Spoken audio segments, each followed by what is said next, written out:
ಕೆಲವರು ವಕೀಲರು ಈಗ ಸಾಕ್ಷಿಗಳು ದಾಖಲೆಗಳ ಬನ್ನಿ. ಒಬ್ಬ ಜಸ್ಟಿಸ್, ಹೈಕೋರ್ಟಿನ ಜಸ್ಟಿಸ್, ಸೌಜನ್ಯ ಪ್ರಕರಣ ಮರು ತನಿಖೆ ಆಗಬೇಕು, ನಿಜವಾದ ಆರೋಪಿಗಳನ್ನ ತನಿಖೆ ಮಾಡಬೇಕು ಅಂತ ಹೇಳಿ ಸ್ಪೆಷಲ್ ಕೋರ್ಟ್ ಆರ್ಡರ್ ಮಾಡಿದಂತದ್ನ ರದ್ದು ಮಾಡ್ತಾರೆ, ಸ್ಕ್ವಾಶ್ ಮಾಡ್ತಾರೆ, ಸ್ಟೇ ಕೊಡ್ತಾರೆ ಜಸ್ಟಿಸ್. ಅದೇ ಜಡ್ಜ್ ಅವ್ರು ಏನ್ ಹೇಳ್ತಾರೆ, ಹೈಕೋರ್ಟಿನ after 2.5 years 3 years Mahesh Shetty Thimarodi ಅವರಿಗೆ ನಿನ್ನನ್ನ ಗಲ್ಲಿಗೇರಿಸ್ತೀನಿ ಅಂತ ಹೇಳ್ತಾರೆ. ಮಹೇಶ್ ಶೆಟ್ಟಿ ತಿಮ್ಮರೋಡಿ ಸಿವಿಲ್ ರಾಜ್ಯದಲ್ಲಿ ಅದೇ ಜಡ್ಜ್. ಸೌಜನ್ಯ ಹೋರಾಟದಲ್ಲಿ ನಿಮ್ಮ ಮೇಲೆ ಕೇಸ್ಗಳು ಎಷ್ಟು ಬೀಳ್ತದೆ? ನನ್ನ ಗಮನಕ್ಕಿದ್ದಂಗೆ ನಾಕಿದೆ, ಗೊತ್ತಿಲ್ಲದೆ ಇನ್ನು ಎಷ್ಟೆಷ್ಟು ಹಾಕಿದ್ದಾರೆ ಗೊತ್ತಿಲ್ಲ. ಕೆಲವು ವರ್ಗ ಏನು ಹೋರಾಟಗಳು ಮಾಡ್ತಿದ್ದಾರೆ ಅವ್ರಿಗೆ ರಾಜ್ಯದ ಜನತೆಗೆ ಹೇಳೋದಾದ್ರೆ, ಕೆಲವರು ಜಾತಿ ಧರ್ಮ ಸೇರಿಸ್ತಾರೆ, ಅದನ್ನ ನಂಬಬೇಡಿ. ಅವುಗಳನ್ನ ಜಾತಿ ವಿಷ ಬೀಜ ಬಿತ್ತಂತವ್ರನ್ನ, ಧರ್ಮದ ವಿಷ ಬೀಜ ಬಿತ್ತಂತವ್ರನ್ನ ದಯವಿಟ್ಟು ದೂರ ಇಡಿ. ಸೌಜನ್ಯ ಇದು ಮನೆಯ ಹೆಣ್ಣು ಮಕ್ಕಳ ಸಲುವಾಗಿ ನಡೀತಕ್ಕಂತ ಹೋರಾಟ, ಎಲ್ಲರೂ ಕೂಡ ಧ್ವನಿಗೂಡಿಸಿ. ಸರ್, ಕೆಲವರು ವಕೀಲರು ಈಗ ಕೇಳ್ತಿದ್ದಾರೆ ಸಾಕ್ಷಿಗಳು ದಾಖಲೆಗಳು ಎತ್ಕೊಂಬನ್ನಿ. ನಾನು ನೋಡಿದೆ, ಅದನ್ನ ತುಂಬಾ ಒಳ್ಳೆ ತುಂಬಾ ಮಾಡಿದ್ದಾರೆ. ರೆಡಿ ಇದ್ದೀವಿ ನಾವು, ಅಂದ್ರೆ ಅವ್ರ ಜೊತೆಗೆ ನಾವು ಡಿಸ್ಕಷನ್ ಮಾಡ್ತೇವೆ.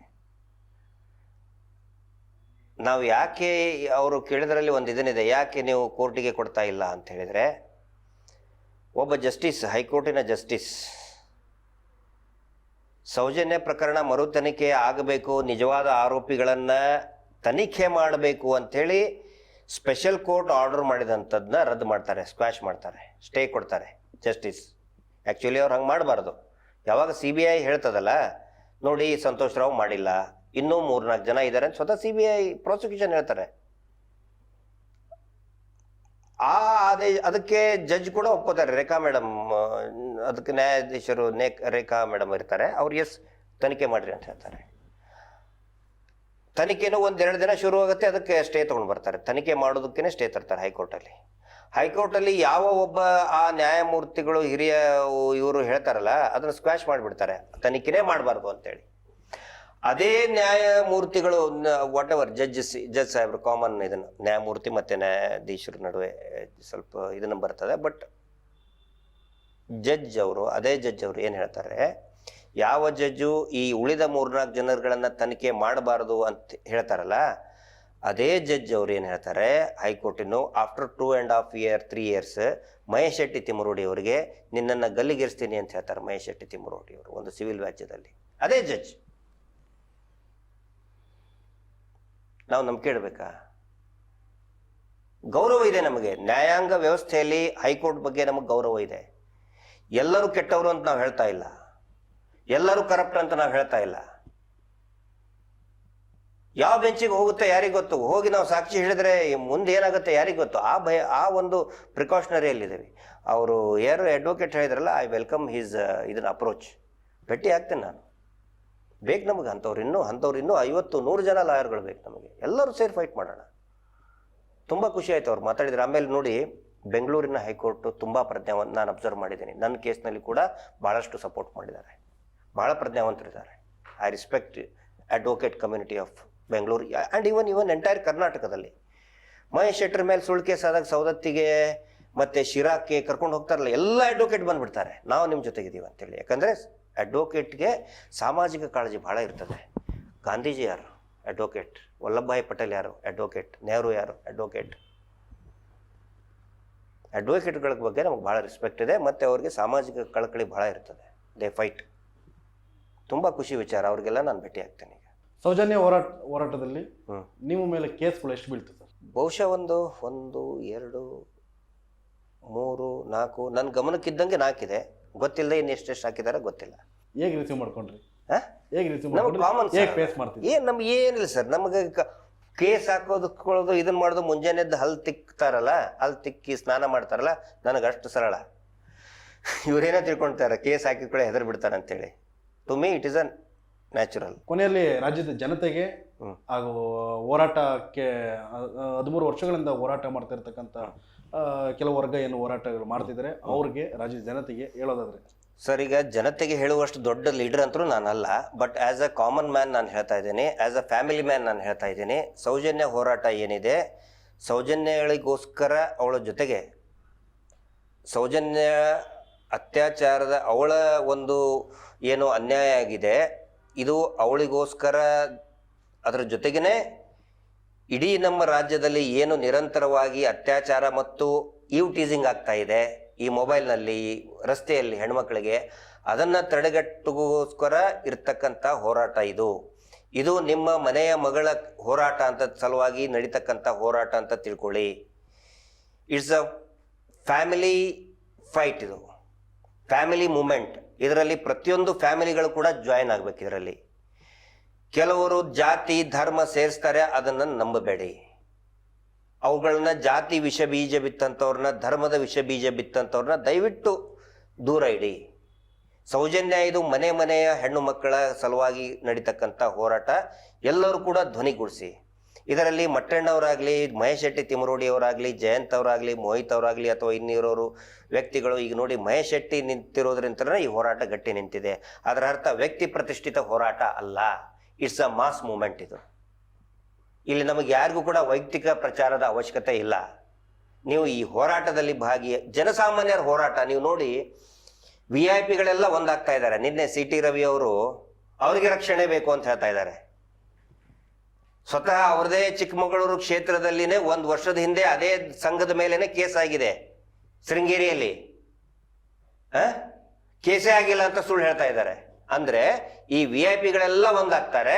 ಸೊ ಜನಸಾಮಾನ್ಯರೆಲ್ಲ ನಾವು ಒಂದಾಗಬೇಕು, ನಮ್ಮ ರಕ್ಷಣೆಗೋಸ್ಕರ ನಾವು ಒಂದಾಗಬೇಕು. ಪ್ರತಿಯೊಬ್ಬರು ಕೂಡ ಈಗ ಎಲ್ಲಿ ಹೋರಾಟ, ಬೆಂಗಳೂರಿಗೆ ಬರ್ಬೇಕಂತ ಕೇಳ್ತಾ ಇದ್ದಾರೆ.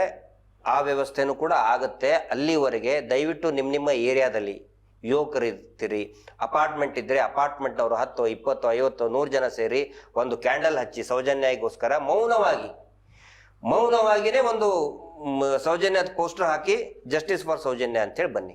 ಯಾವ ಕಾನೂನಿನ ಅಡೆತಡೆನೂ ಇಲ್ಲ. ಆ ಫೋಟೋ, ಆ ವಿಡಿಯೋವನ್ನ ಪ್ರೈಮ್ ಮಿನಿಸ್ಟರ್ಗೆ, CM ಅವ್ರಿಗೆ, ಹೋಮ್ ಮಿನಿಸ್ಟರ್ಗೆ, ಕೇಂದ್ರ ಮತ್ತು ರಾಜ್ಯ ಸರ್ಕಾರದ ಹೋಮ್ ಮಿನಿಸ್ಟರ್ಗಳಿಗೆ ಟ್ಯಾಗ್ ಮಾಡಿ ಹಾಕಿ. ಗೊತ್ತಾಗ್ಲಿ, ಜನ ಎದ್ದಿದ್ದಾರೆ ಅಂತ ಹೇಳಿ ಗೊತ್ತಾಗಬೇಕು. ನೀವು ಅದನ್ನ ತೋರಿಸ್ಕೊಳ್ಳಿ. ಇದರಲ್ಲಿ ಇಂಡಿವಿಜುವಲ್ ಏನು ಬೇಡ. ಇಂಡಿವಿಜುವಲ್ ಗಿರೀಶ್ ಮಟ್ಟಣ್ಣವ್ರ ಹೆಸರು ಹಾಕೋದು ಏನು ಬೇಡ. I am not interested in any kind of popularity or propaganda. Justice for Sowjanya ಅಂತ ಹಾಕಿ, ಅವಳು ಫೋಟೋ ಹಾಕಿ, ಒಂದು ಕ್ಯಾಂಡಲ್ ಲೈಟ್ ಇಟ್ಟು, ಭಾಷಣನೇ ಬೇಡ, ಮಾತಾಡೋದೇ ಬೇಡ, ಸೈಲೆಂಟ್ ಮೌನವಾಗಿ ಒಂದು ಕ್ಯಾಂಡಲ್ ಲೈಟ್ ಪ್ರತಿಭಟನೆಯನ್ನ, ಆಗ್ರಹನ ಮಾಡಿ. ಪ್ರತಿಭಟನೆ ಅನ್ನೋಕ್ಕಿಂತ ಆಗ್ರಹ, ಒಂದು ಅಪೀಲ್ ಫಾರ್ ದಿ ಗೌರ್ಮೆಂಟ್. ತುಂಬಾ ಜನ ಪಾಪ ಲೆಟರ್ ಬರೀತಾ ಇದ್ದಾರೆ, ಬರೀರಿ. ಆನಂತರ ಇನ್ನು ಕೆಲವೊಬ್ರು ಈ ಆನ್ಲೈನ್ ಕ್ಯಾಂಪೇನ್ ಮಾಡ್ತಾ ಇದ್ದಾರೆ. ಆನ್ಲೈನ್ ಕ್ಯಾಂಪೇನ್ ಮಾಡಿ, ಕ್ರಿಯೇಟಿವ್ ಆಗಿ ಮಾಡಿ, ಲೆಟರ್ ಬರೀರಿ. ಅದಕ್ಕಿಂತ ಮೋಸ್ಟ್ ಇಂಪಾರ್ಟೆಂಟ್ ಫೋಟೋ, ಒಂದು ವಿಡಿಯೋ ಮಾಡಿ ಪ್ರೈಮ್ ಮಿನಿಸ್ಟರ್ಗೆ ಮತ್ತು ಸ್ಟೇಟ್ ಗೌರ್ಮೆಂಟ್ಗೆ ಅದನ್ನ ಟ್ಯಾಗ್ ಮಾಡಿ. ಇವತ್ತು ಸೋಷಿಯಲ್ ಮೀಡಿಯಾದಲ್ಲಿ ಇಟ್ ಇಸ್ ವೆರಿ ಈಸಿ. ನಾವು ನಿಮ್ಗೆ ಬಂದು ಎಲ್ಲೋ ಕಲ್ಲು ಹೊಡಿರಿ, ಚೀರಾಟ ಮಾಡ್ರಿ, ಬೆಂಕಿ ಹಚ್ಚಿರಿ ಅಂತ ನಾವು ಖಂಡಿತ ಹೇಳಿಲ್ಲ. ಇನ್ನೊಂದು, ಸೌಜನ್ಯ ಹೋರಾಟ ಇಲ್ಲಿವರೆಗೂ ಕೂಡ ಕಾನೂನಿನ ಒಂದು ಚೌಕಟ್ಟಿನಲ್ಲೇ ಹೋಗಿದೆ. ಆ ಚೌಕಟ್ಟು ಬಿಟ್ಟು ಕಾನೂನಿನ ಸುವ್ಯವಸ್ಥೆಯನ್ನು ಹದಗೆಡಿಸೋದಕ್ಕೆ ಹೋಗಿಲ್ಲ. ಯಾಕಂದರೆ ಅವಳು ಶಿ ಲೈಕ್ಸ್ ಪೀಸ್. ಅವಳು ಏನು ಹೇಳಿದಾಳೆ, ನನಗೆ ಶಾಂತಿಯುತವಾಗಿ ನ್ಯಾಯ ಬೇಕು ಅಂತ ಅವಳು ನಿಂತ್ಕೊಂಡಿದ್ದಾಳೆ. ಇವರ ಮುಖವಾಡವನ್ನು ಬಯಲು ಮಾಡಬೇಕು ಅಂತ ಅವಳು ನಿಶ್ಚಯ ಮಾಡಿದ್ದಾಳೆ. ಯಾವ ವ್ಯಕ್ತಿಗಳು ಇವಳನ್ನು ಬೆತ್ತಲೆ ಮಾಡಿ ಕೊಲೆ ಮಾಡಿ ಬಿಸಾಕಿದ್ರೋ ಅವರನ್ನು ಬೆತ್ತಲೆ ಮಾಡ್ತಾ ಇದ್ದಾಳೆ. ಈಗ ಸಂಪೂರ್ಣವಾಗಿ ಬೆತ್ತಲೆ ಮಾಡಿದ್ಲು ಇಲ್ಲ ಸರ್? ಅದು ಅವಳ ಶಕ್ತಿ, ನಮ್ದಲ್ಲ. ನಮ್ದು ಎಫರ್ಟ್ ಏನಿಲ್ಲ.